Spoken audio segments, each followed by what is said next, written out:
a spurious provocation for Russian action. We fear very much that that is the kind of thing we'll see more of over the next few days. Meanwhile, speaking at a press conference in Kiev, Foreign Secretary Liz Truss said there was no evidence Russian forces were withdrawing from the Ukrainian border, and she urged Russia to step back from the brink of war. She said Britain's ready with allies to impose sanctions on Russia if it invades. 3 police officers have been charged with sending grossly offensive WhatsApp messages to Wayne Couzens. The 2 serving and 1 former Met police officer reportedly shared racist and misogynistic messages while working with Sarah Everard's killer between April and August 2019. They're set to appear at Westminster Magistrates Court on the 16th of March. A sex offender who sparked a major manhunt after escaping from an open prison in Lincolnshire has been arrested. Paul Robson had been on the run since Sunday. Lincolnshire police say the 56-year-old is now in custody after he was arrested in the Skegness area earlier this morning. Police Scotland will be the first force in the UK to issue all of its officers with an anti-overdose spray. All operational officers will now be equipped with naloxone kits and trained in their use. The spray counters the effects of drugs such as heroin and can save the lives of people who are overdosing. In the 6-month pilot period, Police Scotland saved over 60 people. A group of 18 charities supporting people with a weakened immune system are calling for COVID testing to remain free of charge.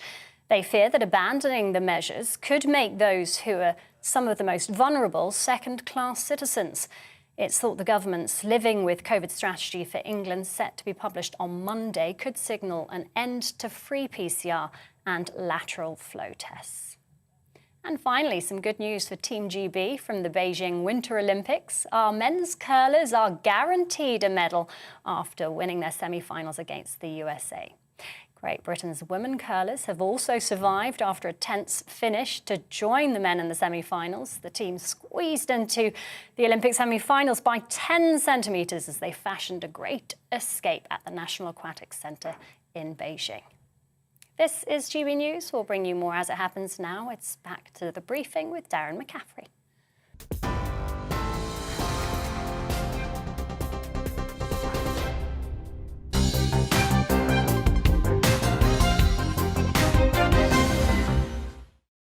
Yeah, welcome to the briefing here on GB News. 6 minutes past 3 o'clock on this Thursday afternoon. Thank you for your company. Well, we're going to open, of course, with the prospect of war in Ukraine. In the last couple of minutes, the US President Joe Biden has said that he believes the Russian President Vladimir Putin will go through with an invasion of Ukraine within days. Now, we've heard this before. It's always difficult to know whether the US is trying to call Russia's bluff on all of that. But US media in the last couple of minutes saying that Joe Biden says he believes that Vladimir Putin will go through with an invasion of Ukraine in the days to come. Well, earlier on, our Prime Minister Boris Johnson describes an attack on a kindergarten in eastern Ukraine as a false flag operation designed to discredit the Ukrainians. The comments came from the Prime Minister, and more direct, but in tune with other Western leaders. Jens Stoltenberg, the NATO Secretary-General, said he feared that Russia was trying to stage a pretext for an armed attack. And within the last couple of minutes, the Foreign Secretary Liz Truss, who's in Kiev, has been speaking in the last hour, and she's praised the will of the Ukrainian people. Well, the Prime Minister visited RAF Waddington in Lincolnshire a little earlier, meeting some of those servicemen and women involved in Ukraine intelligence gathering. And this is what Boris Johnson had to say. I wish I could give everybody better news about this, but I have to tell you that the picture is continuing to be very grim. And today, as I'm sure you've already picked up, a kindergarten was shelled in what we're taking to be we know was a false flag operation designed to discredit the Ukrainians, designed to create a pretext, a spurious provocation for Russian action. We fear very much that that is the kind of thing we'll see more of over the next few days. And what we're doing is making sure that we do everything to strengthen the package of sanctions that will follow immediately should there be a Russian invasion. We're strengthening the eastern frontier of NATO, and I'll be going to the European Security Conference in Munich a little bit later on over the weekend to talk about what we're going to do to unify the West. I think it's very important that we address all the issues that we can as fast as we can, and we have already some very tough laws on money laundering, on people laundering ill-gotten gains here in the UK. But clearly, it's time to bring in some tough sanctions against the Russian regime, against big Russian companies, organizations of strategic importance, and also making sure that we stop the raising of funds by Russian companies on London financial markets. That's a very, very tough sanction that we'll be bringing in. What we also need to do, and I'll be saying this, and I've said this before, we've got to end the dependence of the West, of Europeans in particular, on Russian hydrocarbons. We can't be blackmailed in this way by Vladimir Putin. We've got to end that. And I just want to say one thing finally about what's happening in Ukraine. I do think there is still time for the Putin regime to step back. There's still time to avoid a catastrophe for Russia, a catastrophe for Ukraine and for the world. And that is that if Russia were so mad as to invade, I don't think people should imagine that this will be a brief business. This will be a bloody and protracted conflict in which I'm afraid that there will be many casualties, and including many Russian casualties. And I just hope that people in Russia can see that for what it is. There you go. That was Liz Truss. Sorry, that was the Prime Minister speaking a little bit earlier here in the UK. Well, Liz Truss, as I say, has been in Kiev today. She's just announced in the last couple of minutes that the UK is going to increase its defence project funding from 80 to 100 million quid for the Ukrainians and the Poles.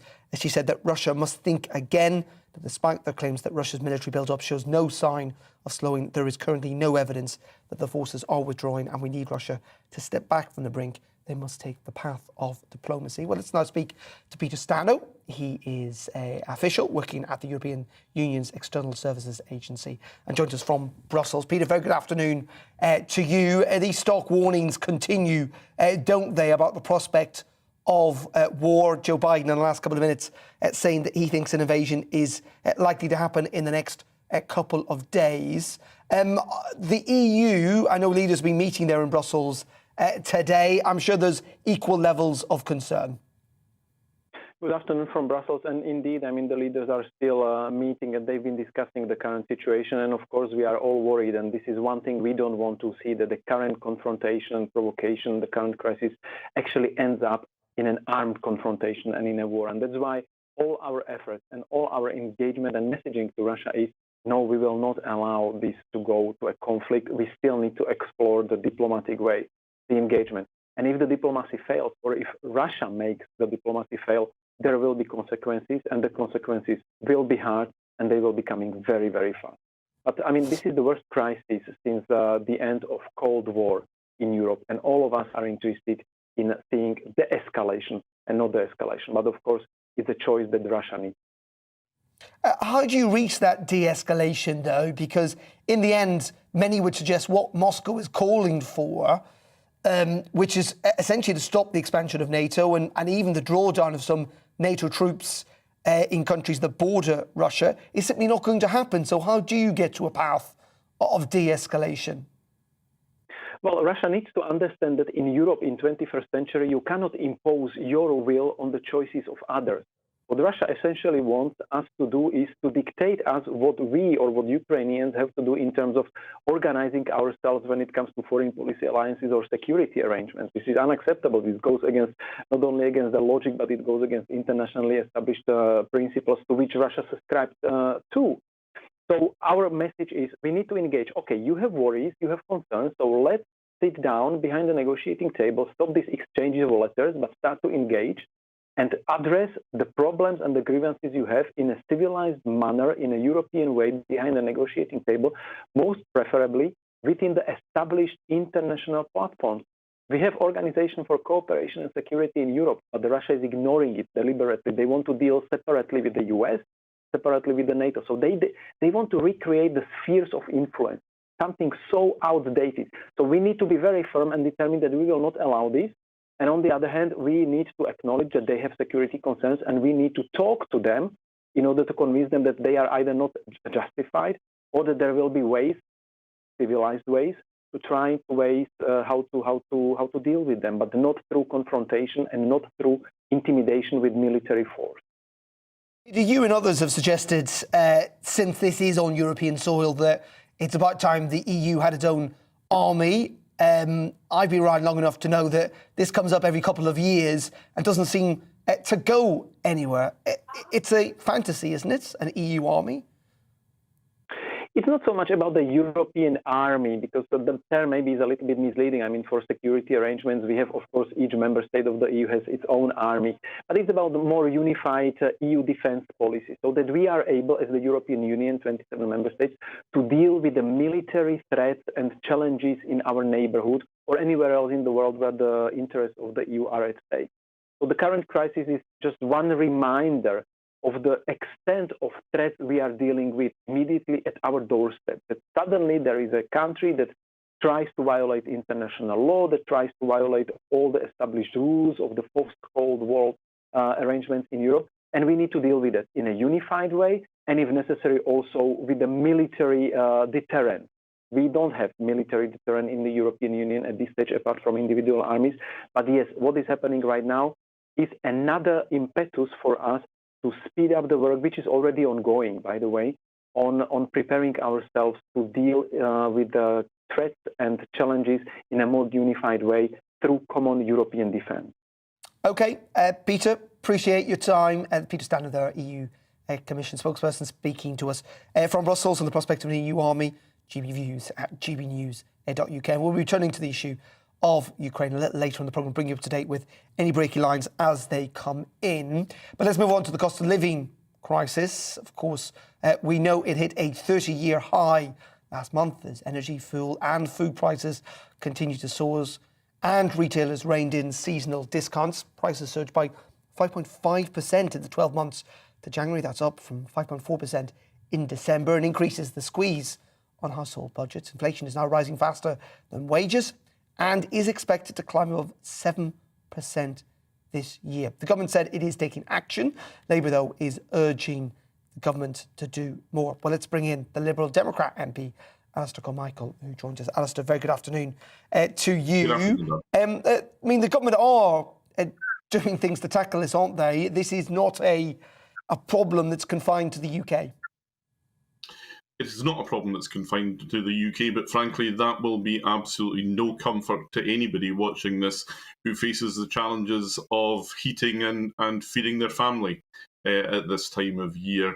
The government's response to the crisis that we've all known was coming for weeks and months now has been utterly inadequate. You know, all Rishi Sunak can do is offer people a loan come October. Well, you know, you see the price cap on energy is going to be going up in a couple of months' time by something like 54%.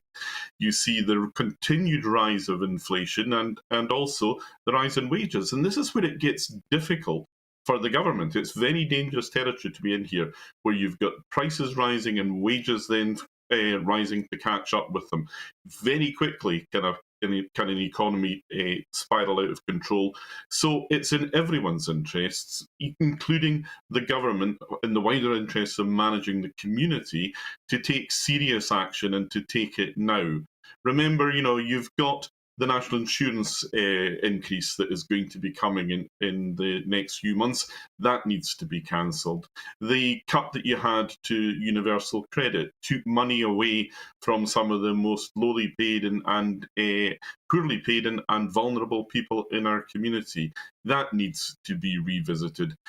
You need to have serious action now, not just to help the people who are going to be most affected, although that is our primary concern, but also in the wider interests of economic stability for the next 2, 3, 4 years. Get it wrong now, Alistair, and we could be struggling with this for years. As always, though, you know, this isn't just the responsibility of government. What you would agree, I assume, having listened to you, with the Governor of the Bank of England calling on employers and employees not to demand pay rises actually this year because of that domestic inflation kind of cycle that we may well find ourselves in? That's the role of government in all this. Nobody is willfully going to go out and demand unrealistic levels of wage rises, because we know that that will cause problems for the employers, and in turn, if you see businesses going out because they're not able to maintain an economically viable business, then eventually the economy will contract, and that's bad for everyone. That's why it's so important that government actually dips their hands in the pocket now to do things that are actually going to give people money when they need it in the here and now. That's where cancelling the national insurance increase would make a massive difference. That's where actually doubling the warm home discount, giving people money to help them heat their homes at a time when they really need it, would make a massive difference. And, if the government thinks that they can stand back and wash their hands of responsibility at this stage, then they will find actually that they are the ones who have made the situation worse. What the governor of the Bank of England was saying was a relevant point, but I think the way he said it seemed to suggest that in fact the responsibility for this mess would be people trying to look after themselves, and I'm afraid I just can't agree with that. Alistair Carmichael there from the Shetland Islands. Thank you very much indeed for joining us here on GBNews this afternoon. It is 20 minutes past 3 o'clock. We're going to pause there on GB News. Going to bring you up to date now with the very latest weather. Storm Eunice is expected to hit the UK overnight. Many saying it could be the worst storm to hit certain parts of the southwest in 30 years, expecting widespread disruption. Let's go to Alex Deakin at the Met Office, who's got the very latest details. Hello. The Met Office have issued a rare red warning because Storm Eunice arrives overnight and brings the risk of dangerous winds in places, especially parts of South Wales and southwest England.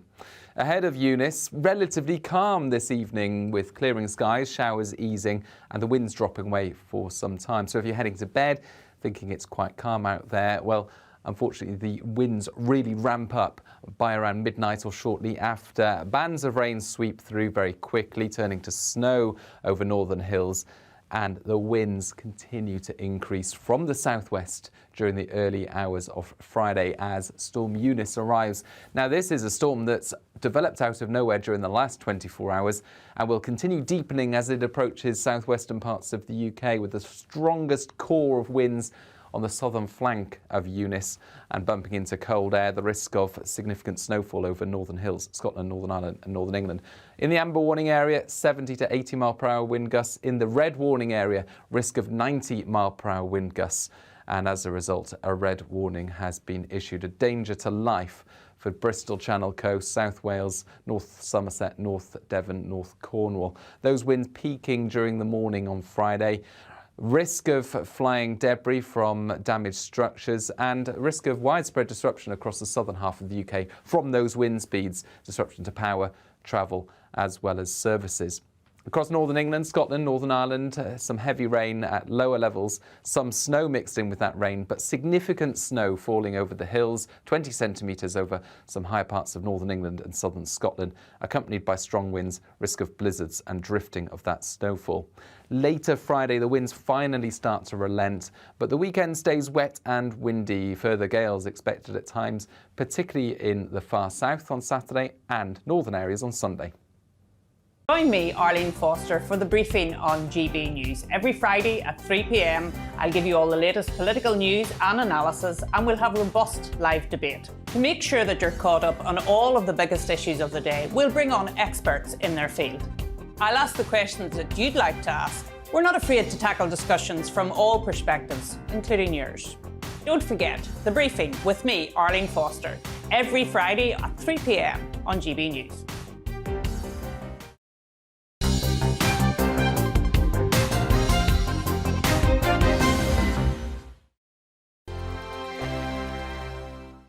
GB News is the UK's home of discussion and debate from all perspectives. To stay up to date on the latest stories, make sure that you subscribe to the GB News channel right here on YouTube. You can watch us live 24/7 across the whole world. You can also check out exclusive content and catch up on previous episodes of your favourite shows. Every day, we ask the questions that you'd ask, so why not add your voice to the conversation in the comments section? Don't forget to subscribe. We are GB News, Britain's news channel. Every night at 11 on GB News, we bring you the next day's stories the day before. It's basically like time travel. If it's a big story, we'll cover it, guaranteed. But we'll also have some fun along the way. Big opinions, big laughs. Sometimes big hair. This is Headliners, the paper review show that won't send you to sleep like the others will. 11 p.m, 7 nights a week. Join us.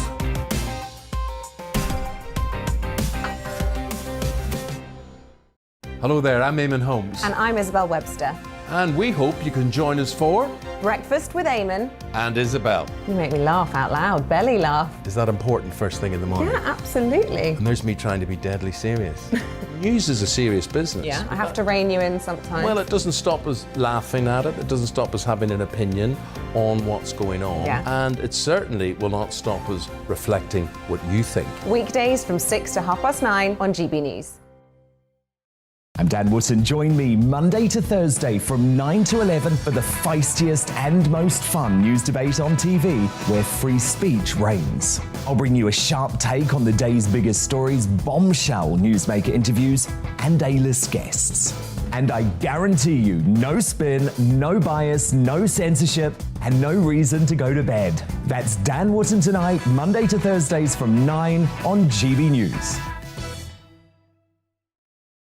My name's Tom Harwood, and every weekday we bring you The Briefing live from 9:30 a.m. The stories, analysis and live debate that you need to hear. Quite right, Tom, of course. Was this something that has been considered at all? Difficult to answer. Gas-guzzling helicopters circling. Noise is being made here. Joe Biden walking out. Thank you very much for joining us. Don't miss it. The Briefing with me, Tom Harwood, Monday to Friday, 9:30 a.m. on GB News. Join me, Gloria De Piero, Monday to Thursday at noon for The Briefing. We go to the parts of Parliament that you won't see elsewhere. Plus, there's exclusive interviews with MPs from all parties. But quite often, they paper over the real truth. Why does a working class lad like you join the Tories? That's a good question. Don't miss it, Monday to Thursdays at noon on GB News.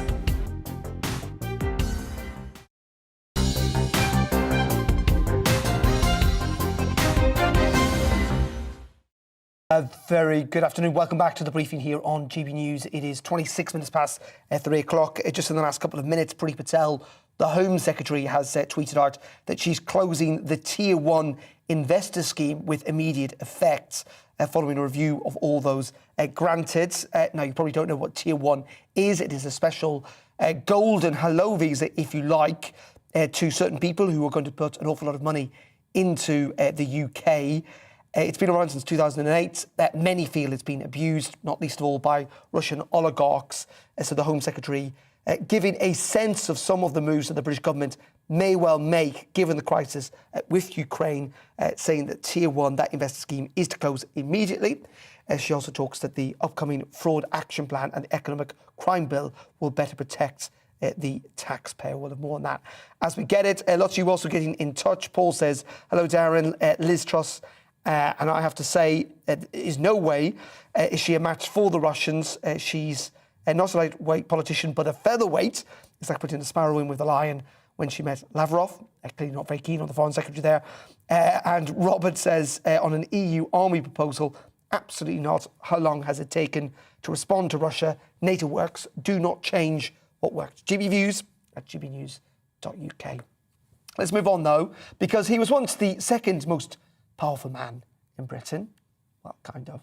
Now he's become the joint second most powerful person in Silicon Valley, in charge of decisions that affect 3.6 billion people around the world. Who am I talking about? Nick Clegg, of course, the former Deputy Prime Minister. He's been promoted to President of Global Affairs at Meta, the company formerly known as Facebook, where he'll have responsibility for all policy matters at the social media giant. Well, join me now to discuss this is the Executive Director at the Open Rights Group, Jim Killock. Jim, very good afternoon to you. I dread to think what Nick Clegg is earning these days, but he's certainly now at the top table and has become one of the key lieutenants to Zuckerberg. Yeah. Well, I mean, I hope he's being paid well because you know the reputational damage that he's risking obviously is enormous, and that's not because of him. It's because of what Facebook is, and of course, Facebook has been playing fast and loose with government regulation for many years, particularly on data privacy. The effects of abusing people's data is now felt in terms of online abuse, in terms of exacerbating hate speech, in terms of all kinds of data, adverts being sent, fake news, all of these things. At the root of it is the collection and abuse of personal data. And now, of course, they want to do this even greater by having this thing called the metaverse, where apparently every single facial expression and twitch of our eyebrow is going to be recorded and turned into advertising capital for Facebook, which we ought to know better by now. Surely, we've seen this done once. Perhaps we'll learn a second time around that they're not to be trusted. And of course, that's where Nick Clegg comes in. When you say learn, I mean, in many ways, millions of people across this country use Facebook every day. It's free. They quite like it. They're perfectly willing, actually, to give some of their data away for that free service. And Facebook's just a reflection of real life, isn't it? No, I think that's actually a false representation of the bargain that people are striking, right? Everybody's mates are on Facebook. Everyone's relatives are on Facebook. I'm currently having a chat with my relatives on Facebook, and I don't really want to use Facebook, but I mean, my choice is either I use Facebook's products to talk to my relatives, or I ignore them entirely. And for most people, that they're not going to ignore their friends and family. They're going to use the thing that they have to use. And so I don't think it is a fair bargain. And the fact is that... Jim, I'm not going to get, that's poppycock, and it is. This idea that you couldn't talk to relatives, Oh, no, look, Facebook they're on a group, it's rubbish. Right? They're on a group of 10 or 15. No, come on, they're in a group of 10 or 15 of them. If I want to talk to them, in fact, I had this very conversation with them. I said, look, I don't really like doing this. I don't like using Facebook's products. Can't we use Signal? And they all go, well, what's that? I don't want to move. I've got no understanding of what you're talking about. It's not practical for me to do that. So it's extremely hard for other people who are perhaps less committed to their data privacy than somebody like me, I think. So I think that's very patronising, though, Jim, as well, to say that some people aren't as committed to their data privacy. Maybe they don't mind. That's my point. Maybe they're willing. Have you contemplated that? That maybe some people are willing to give away part of their data in order to access a free service that you say, at least in your family, is providing some goods? Sure. So I would kind of compare this with, say, how we work with mobile phone companies, right? If I want to phone somebody up, I don't need a Vodafone phone, and I don't need a BT phone and something else. I just use my phone, whichever it is, O2 in my case, and I phone people on other networks. When it comes to social media, you can't do that. It's use their network or don't participate. So the solution is that we have regulators say, well, actually, you've got to open up a bit, and you've got to allow people to message your customers. You've got to be able to let customers also determine other facets of their product. Perhaps they don't like your prioritization engine and the sort of feed that comes up. They don't like that, so which is a common complaint on YouTube, for instance, that it serves up content which is not necessarily what people want. Well, let's have competition. Let's have the free market solve this. Let's open these companies up when they are rather monopolistic and just walled gardens, and let people choose how to interact with those products. We do this in banking, for instance. If you want to use something other than your bank account to do your monthly accounts, then you can, and that's because of open banking. It's because of interoperability. It's because you can move your data where you want. It's because the government's decided that that market has to be competitive. Time to make this market competitive. I'm pretty sure, Jim, that people have got access to a whole range of things, whether it's Twitter, TikTok, Telegraph, Telegram, Signal. I mean, there's a lot of competition out there. If you want to message people, and none of them, you could just have an email. Virtually none of them work with each other. Sure, and then virtually nothing other than email works with each other. Email is the one bit of this where you can message everybody as you want, and a couple of other slightly more obscure products like Matrix. But when it comes to social networks, it really doesn't happen. And we need it to, because it isn't. What happens is these big winners take everything. So essentially, Facebook and Twitter dominate, and they make huge amounts of money. And they abuse people's data, and that just goes on.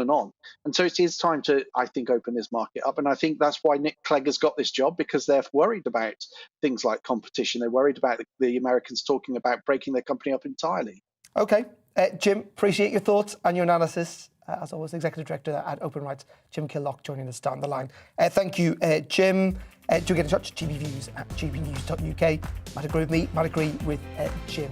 Coming up in a couple of minutes' time, we're going to be focusing on the latest weather situation, that big storm due to hit in the next, later on tonight. Plus, we'll have the latest on Ukraine. But first, let's bring you up to date now with all the latest news just after 3:30.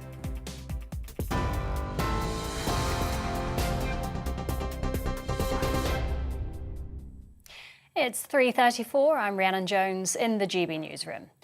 A rare red weather warning has been issued for South Wales and southwest England ahead of Storm Eunice, which is due to hit the UK tonight. Thousands of homes in parts of northern England and Scotland are still without power after Storm Dudley hit the UK last night. Winds of more than 80 miles per hour caused power cuts and travel disruption. Prime Minister Boris Johnson has said the attack on a kindergarten in Ukraine was a false flag operation designed to discredit the Ukrainians, adding that he feared it's something we'll see more of over the next few days. It's after Ukraine's foreign minister claimed a village in the Luhansk region had been shelled by Russian-backed separatists from the occupied territory of Donbass. Speaking at a press conference in Kiev, Foreign Secretary Liz Truss said Russia needs to follow the path of diplomacy or face tough sanctions from Britain and its allies. Despite their claims, Russia's military build-up shows no signs of slowing. There is currently no evidence that their forces are withdrawing, and we need Russia to step back from the brink. 3 police officers have been charged with sending grossly offensive WhatsApp messages to Wayne Couzens. The 2 serving and 1 former Met police officers reportedly shared racist and misogynistic messages while working with Sarah Everard's killer between April and August 2019. They're set to appear at Westminster Magistrates Court on March the 16th. Police Scotland will be the first force in the UK to issue all of its officers with an anti-overdose spray. Naloxone counters the effects of drugs such as heroin and can save the lives of people who are overdosing. In the six-month pilot period, Police Scotland saved over 60 people with the spray.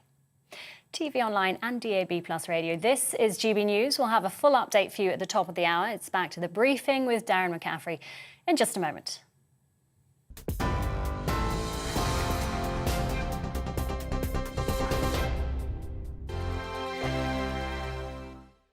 GB News is the UK's home of discussion and debate from all perspectives. To stay up to date on the latest stories, make sure that you subscribe to the GB News channel right here on YouTube. You can watch us live 24/7 across the whole world. You can also check out exclusive content and catch up on previous episodes of your favourite shows.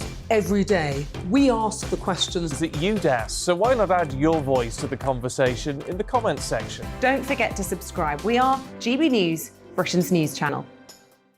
Every night at 11 on GB News, we bring you the next day's stories the day before. It's basically like time travel. If it's a big story, we'll cover it, guaranteed. But we'll also have some fun along the way. Big opinions, big laughs. Sometimes big hair. This is Headliners, the paper review show that won't send you to sleep like the others will. 11 p.m, 7 nights a week. Join us.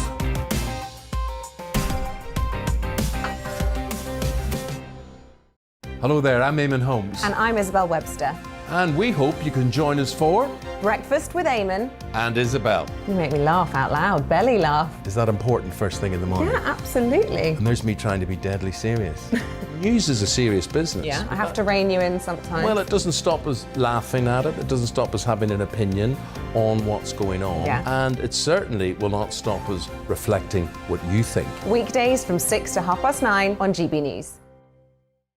I'm Dan Wootton. Join me Monday to Thursday from 9 to 11 for the feistiest and most fun news debate on TV, where free speech reigns. I'll bring you a sharp take on the day's biggest stories, bombshell newsmaker interviews, and A-list guests. And I guarantee you, no spin, no bias, no censorship, and no reason to go to bed. That's Dan Wootton Tonight, Monday to Thursdays from 9 on GB News.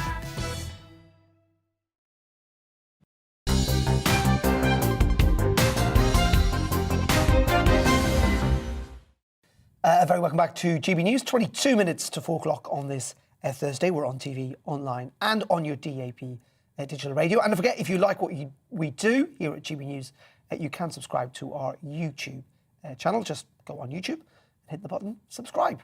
Now, let's move on to Storm Eunice, because it is set to batter Britain with winds reaching 100 miles per hour tonight. And that comes after Storm Dudley charged in from the Atlantic, leaving more than 14,000 homes without power and a trail of destruction in its wake. Nearly all trains in Scotland have faced disruption, with dozens of flood alerts and warnings have been issued right across the UK. Well, forecasters are warning that the approaching storm, the second, of course, to hit this week, could be the strongest since Burns Day, the Burns Day storm in 1990, so the worst for 30 years. Well, joining me now to speak about this is Martin Alvey. He is a councillor based down in Truro in Cornwall.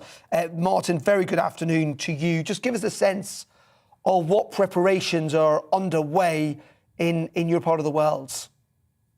Good afternoon, Darren. Well, we've mobilised our emergency management team, and in the night they will be standing up our emergency centre, which will be working with all of the various partner agencies that deal with weather events, so the Fire and Rescue Service, the police, our highways people, and of course our power distributor, our Western Power Distribution. So we're opening up the plans that have been made. We always plan for these events down in Cornwall. We're not unfamiliar with significant weather events, and so we anticipate that come about 0700 hours, when the worst of the storm hits, we will be ready for it. In saying that, it's not common, let me put it that way, for the Met Office to issue a red weather warning, and that is particularly for places down in the south west. I mean, is your advice, to people you represent and others, essentially to stay at home tomorrow morning? If you don't have to go out, absolutely don't. The inevitable disruption that is going to be caused will just be compounded by people who are making unnecessary journeys. Already down here, most of our schools have declared that they're going to close early. We are already warning that there will be disruption on the public transport network. We know that trees will come down across roads. We know that people will lose their power supplies. And so if we can minimise the unnecessary travel, then that's clearly going to be important to us. But on top of that, we want to keep people safe. So what we don't want is to see people going down, particularly to the coast, to storm watch and putting themselves in even greater danger. Yeah, people who go and take selfies and get themselves in all sorts of bother, and of course put other people's lives at risk often if they do have to be rescued. Just in terms of councils, Martin, because you've been a long-standing councillor for a while. What is the effort or the support that you get when we know a storm is coming from central government? Are you guys talking to Westminster? Is there anything that central government you think should be doing on the quiet or the eve before the storm? I think in terms of support from central government at the moment, the support that we have is the fact that we have the infrastructure in place to deal with these events. Of course, you don't know what the impact is going to be until the storm has passed. And clearly, the cleanup operation, that's the point at which we may possibly be going to government for additional assistance to recover from the storm damage. So in advance of the event, I think we're fine. Post-event, that's when we sometimes find ourselves having to go to government for additional support. And just very finally, Martin, I say that you're on the Climate Change Committee down there in Cornwall at the local council. There's always a question, is there, whether these storms are becoming more frequent, getting worse. You lived down there for a long time. What's your assessment of that? Or to use a pun, is it all overblown? It's not all overblown. Yes, we are seeing more frequent storms, and we are seeing sometimes those storms actually being not more frequent, just more frequent, but more extreme in the magnitude. We also experience more rainfall events down here than we have previously, and of course that results in flooding. In this particular case, fortunately, certainly down in Cornwall, we're not expecting a significant amount of rainfall with this storm. The main issue for us is going to be the winds, but also, particularly for Cornwall, the fact that this particular blow happens to coincide with some of the highest tides of the year. So we're anticipating a very significant storm surge, particularly along the north coast. OK, Martin, we appreciate your thoughts. Stay safe tomorrow. There's Martin Alvey, who is a councillor down there in Truro in Cornwall. The southwest expected to bear the brunt of that storm overnight and into tomorrow morning. That red weather warning in place for the southwest of England, but there is an amber weather warning essentially for the rest of England, parts of Scotland and Northern Ireland as well, with gusts expected to be up to 70, 80 miles per hour. The advice again is to travel only if necessary, and we'll have a full weather update from the Met Office in around 10 minutes' time. Do not miss that. Let's move back though to Russia and the Ukraine crisis. We've heard from Liz Truss in the last couple of minutes. She, of course, in Kiev, the Ukrainian capital, talking to her counterpart there, suggesting the UK is standing shoulder to shoulder with Ukraine during this, but also the UK will increase its military funding to Ukraine and to Poland. And also in the last hour, President Joe Biden says that he still thinks that an invasion by Russia is possible in the days to come. Joining me now to discuss this is Home Affairs and Security Editor Mark White. We're going to Berlin in a couple of minutes' time as well. Mark, just first of all, Joe Biden, again saying that he thinks an invasion is very possible in the coming days. We heard that, didn't we, last week about Tuesday or yesterday. Is this the US kind of trying to play Russia's bluff? Do they not know? They're just putting what they think out there, or are they getting it wrong? Well, I think you're right to point out that there has been a real dialing up of the rhetoric. I just think in the last 24, 48 hours, we had this deadline, of course, of Wednesday. Now, that wasn't a deadline where an invasion was inevitable or was going to happen, but it was the point at which the intelligence analysts in the US, having pored over all of the information coming out of the region, felt that the Russian military would have all of the forces in the positions required to launch an offensive if that's what they desired to do. So the ground forces would be in place, air force in place, and naval assets in place around Crimea as well. Then, of course, we got those reports on Wednesday from Russia saying that they're actually pulling units back and gave a real cause for optimism. But that was very quickly followed by NATO, US and British leaders saying they've shown no signs of this happening at all. And in fact, quite the opposite, that there have been at least an additional 7,000 troops that they've seen going in. And from about 130,000 a week or so ago, we're up, they now estimate, to over 150,000 land forces. It's interesting, isn't it, Mark, with the language involved in this? Because, of course, the Russians argue they're not involved in de-escalation because they haven't escalated things in the first place. They're arguing that certain training exercises have come to an end that we have maybe misread or read into, that in some ways they're pulling back troops, even though the evidence, as you suggest, is to the contrary. And all this while suggestions from the Prime Minister today that we've seen a false flag situation in the Donbass region. Yeah. Well, I think the Russians are right to an extent that they carry out these large-scale military exercises every 18 months or so. But even they can't deny that holding these exercises right up to the Ukraine border, where there is an insurgency with pro-Russian forces involved in daily fighting with the Ukrainians, even they can't deny that that's not a provocative act, although they will. And of course, we have, as you say, had an escalation of that insurgency. It's a low-level insurgency, but even so, it's claimed some 15,500 lives over the years. And we had an escalation in the form of heavy artillery that was used to bomb a number of areas from Russian-held areas, which the Ukrainians say is in violation of the Minsk agreement.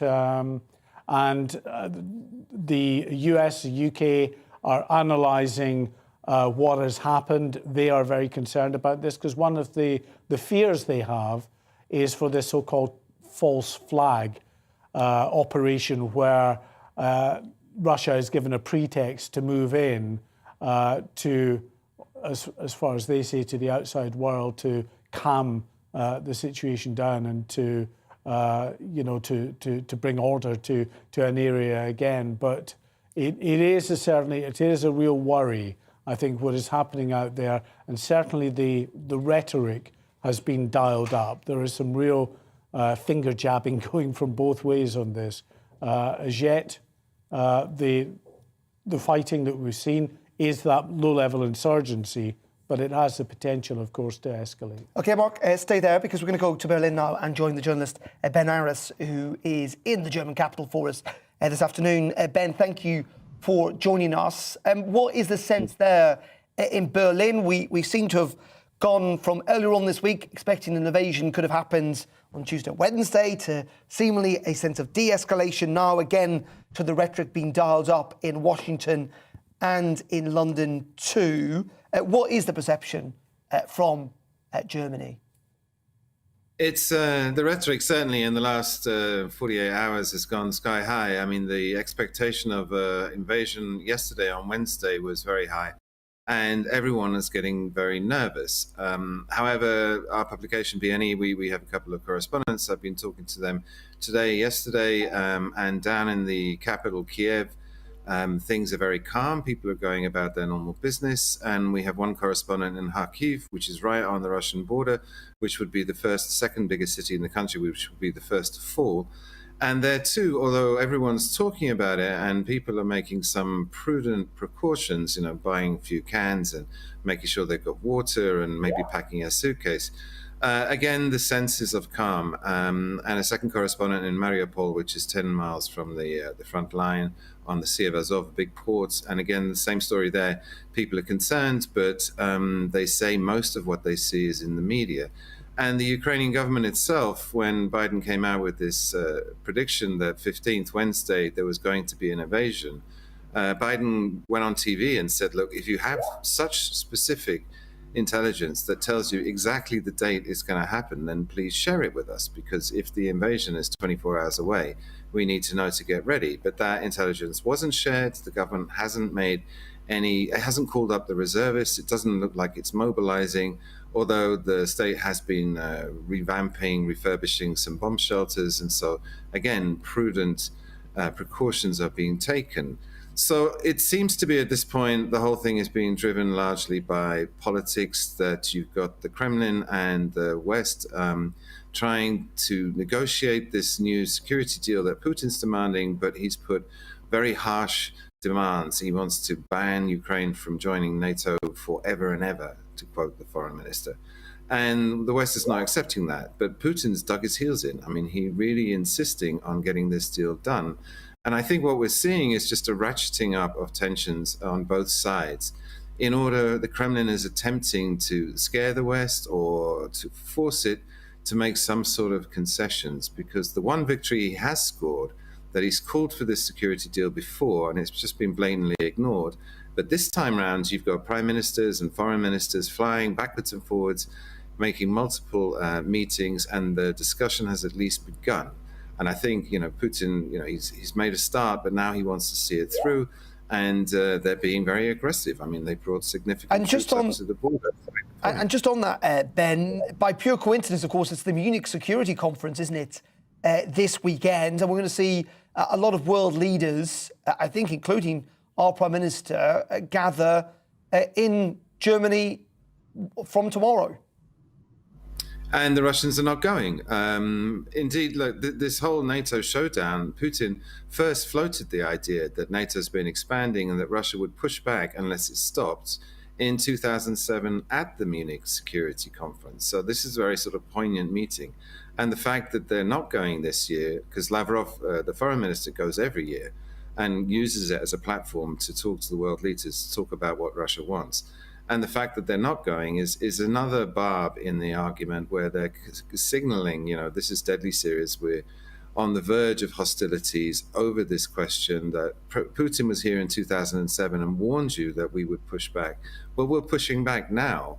And you haven't done anything in all that time to address our concerns. So now you're going to have to, because we've brought up military and 140,000 troops to the border to make our point that, either you do a security deal, and if you don't, then we are the enemy and we're going to treat you like the enemy. Okay, Ben, appreciate your thoughts and your analysis there. That's Ben Harris from the Berlin, the German capital, Berlin. Let's get one last word with our Home Affairs and Security Editor, Mark White. I think we've got a minute left, Mark. It's just really interesting today, the Foreign Secretary suggesting that this is something that could drag out 4 months. Yes, indeed. And I suppose one thing that Vladimir Putin has done, probably unintentionally, but he has galvanized the West behind NATO at a time when, remember, during the Trump administration, there were real serious questions being asked about the future of NATO. Well, it has been reinvigorated because of this particular crisis. Already, we had the Secretary General of NATO, Jens Stoltenberg, talking about more forces coming in from NATO countries to help bolster the Eastern European allies, including France spearheading a new battle group out of Romania. So far from pushing NATO back from his doorstep, it's had the opposite result. Okay, Mark, appreciate it. Thank you very much indeed. Mark White there, our Home Affairs and Security Editor. Okay, well, that is it from the briefing for today. Thank you very much indeed for watching all week. Don't forget that Arlene Foster is up here tomorrow at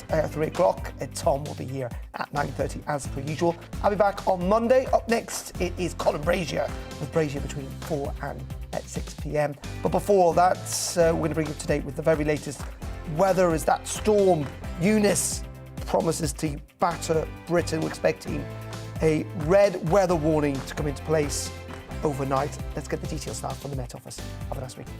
Hello. The Met Office have issued a rare red warning because Storm Eunice arrives overnight and brings the risk of dangerous winds in places, especially parts of South Wales and southwest England. Ahead of Eunice, relatively calm this evening with clearing skies, showers easing and the winds dropping away for some time. So if you're heading to bed thinking it's quite calm out there, well, unfortunately, the winds really ramp up by around midnight or shortly after. Bands of rain sweep through very quickly, turning to snow over northern hills, and the winds continue to increase from the southwest during the early hours of Friday as Storm Eunice arrives. Now, this is a storm that's developed out of nowhere during the last 24 hours and will continue deepening as it approaches southwestern parts of the UK with the strongest core of winds on the southern flank of Eunice and bumping into cold air, the risk of significant snowfall over northern hills, Scotland, Northern Ireland and Northern England. In the amber warning area, 70 to 80 mile per hour wind gusts. In the red warning area, risk of 90 mile per hour wind gusts. And as a result, a red warning has been issued. A danger to life for Bristol Channel Coast, South Wales, North Somerset, North Devon, North Cornwall. Those winds peaking during the morning on Friday. Risk of flying debris from damaged structures and risk of widespread disruption across the southern half of the UK from those wind speeds, disruption to power, travel, as well as services. Across northern England, Scotland, Northern Ireland, some heavy rain at lower levels, some snow mixed in with that rain, but significant snow falling over the hills, 20 centimetres over some higher parts of northern England and southern Scotland, accompanied by strong winds, risk of blizzards and drifting of that snowfall. Later Friday, the winds finally start to relent, but the weekend stays wet and windy. Further gales expected at times, particularly in the far south on Saturday and northern areas on Sunday.